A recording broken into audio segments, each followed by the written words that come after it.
뿔이 3개 달린 공룡 트리케라톱스. 거대한 코뿔소를 연상시키는 이 녀석은 티라노사우루스와 더불어 많은 아이들의 최애 공룡 중 하나입니다. 백악기 후기 대표 뿔공룡인 트리케라톱스는 몸 길이는 약 8m에 무게는 6에서 12톤이나 됐을 정도로 꽤 거구였는데요. 무엇보다 길이가 1m에 달하는 뿔과 머리 뒤쪽에 달린 넓적하고 두툼한 프릴은 트리케라톱스의 전매 특허입니다. 뿔로 티라노사우루스를 들이받는 장면 덕분에 유명세를 타기도 했었죠. 실제로 이 사진에서처럼 트리케라톱스의 머리뼈 화석에서는 티라노사우루스에게 물리거나 상처를 입은 흔적이 많이 발견됩니다. 고생물학자 피터 도드스는 1996년 자신이 쓴 책에서 티라노사우루스가 트리케라톱스의 뿔에 찍혀 심각한 부상을 입었을 수도 있다고 밝혔을 정도로 이 둘 사이에서는 치열한 경쟁이 있었죠. 누나 가젤 등도 포식자가 나타나면 뿔로 들이받는 것처럼 트리케라톱스 역시 어쩔 수 없는 상황에선 죽창 같은 뿔로 포식자에게 대항하곤 했던 겁니다. 또 최근엔 트리케라톱스의 머리뼈에 난 상처를 조사한 결과 서로 같은 종의 뿔에 찔린 상처가 많이 발견됐는데, 이를 토대로 트리케라톱스는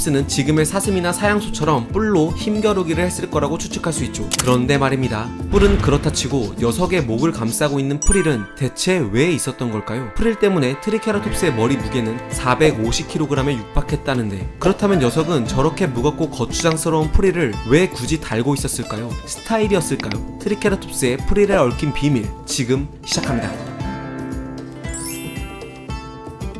1908년 예일대학교의 리처드 러 박사는 프릴의 기능을 추측하는 논문을 발표합니다. 프릴과 턱 근육이 이어져 있어 프릴은 먹이를 씹을 때 도움이 됐다는 주장이었죠. 그리고는 뒤통수와 턱 근육이 이어져 있는 카멜레온과 트리케라톱스가 생김새가 비슷하다는 것을 근거로 들었습니다. 하지만 이후에 프릴 화석에서 큰 근육이 붙어 있었던 흔적은 발견되지 않았고, 럴 박사의 주장은 완전히 개박살났습니다. 이후 일각에서는 트리케라톱스를 비롯한 뿔 공룡들의 프릴은 육식 공룡의 공격으로부터 목을 보호하기 위한 기관이라는 썰이 제기됐지만 정식으로 받아들여지지 않았습니다. 그도 그럴 것이 뿔공룡들의 프릴을 보면 목을 보호할 정도로 튼튼하지 않았기 때문이었죠. 프로토케라톱스나 카스모사우루스처럼 대다수의 뿔공룡들의 프릴은 구멍이 나있고 연약했던 겁니다. 결국 프릴이 목을 보호하는 기관이었을 거라는 주장 역시 큰 주목을 받지 못했죠. 다만 트리케라톱스만큼은 뼈가 꽉 찬 프릴을 지니고 있었기에 적극적인 방어 도구로 쓰였을 거라는 주장은 어느 정도 일리가 있습니다. 하지만 다른 뿔공룡들에서 봤듯이 프릴이 오롯이 방어를 위해 진화한 기관이라고 보기는 힘들죠.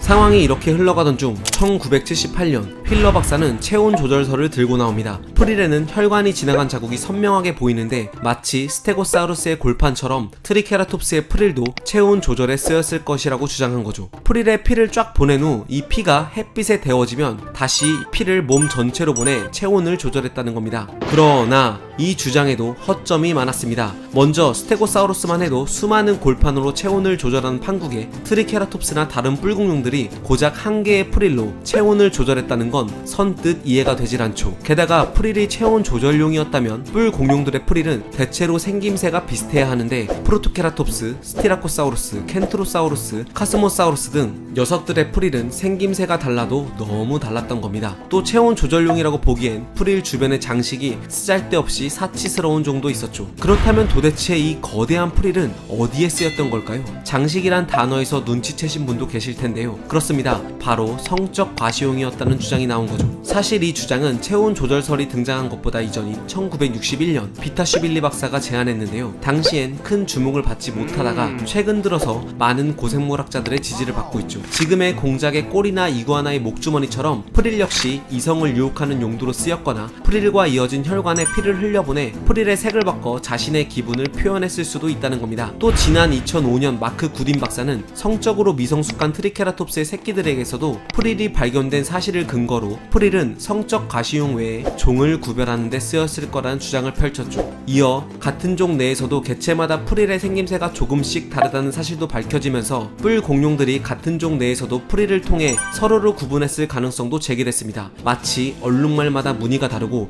사람마다 생김새가 다른 것처럼 말이죠. 이렇듯 성적 과시용과 종 구별용 가설은 프릴의 화려함과 다양성을 잘 설명해주기 때문에 현재 공룡학계의 정설로 받아들여지고 있습니다. 하지만 그렇다고 해서 프릴의 기능을 한 가지로만 귀결시킬 수 있을까요? 특히 트리케라톱스는 어떤 뿔공룡보다 강력하고 튼튼한 프릴을 지니고 있었고, 이는 분명 적극적인 방어 수단으로도 쓰였을 겁니다. 고생물학자인 바커 박사 역시 티라노사우루스에 대항하기 위해 트리케라톱스의 뿔과 프릴이 지속적으로 커지는 공진화가 일어났다고 주장했는데요. 중생대 백악기, 트리케라톱스가 엄청난 번성을 누렸던 데에는 분명 프릴도 강력한 방어도구로서 크게 한몫하지 않았을까요? 백악기 말, 화려한 프릴처럼 공룡시대 마지막을 화려하게 장식한 트리케라톱스. 너무나 익숙해서 무심코 지나쳤던 그들의 프릴. 이제는 그 품격이 꽤 높아 보이진 않나요? 과학은 세상을 보는 창. 이 영상이 유익하고 재밌었다면 좋아요와 구독, 그리고 알림 설정까지 부탁드립니다. 감사합니다.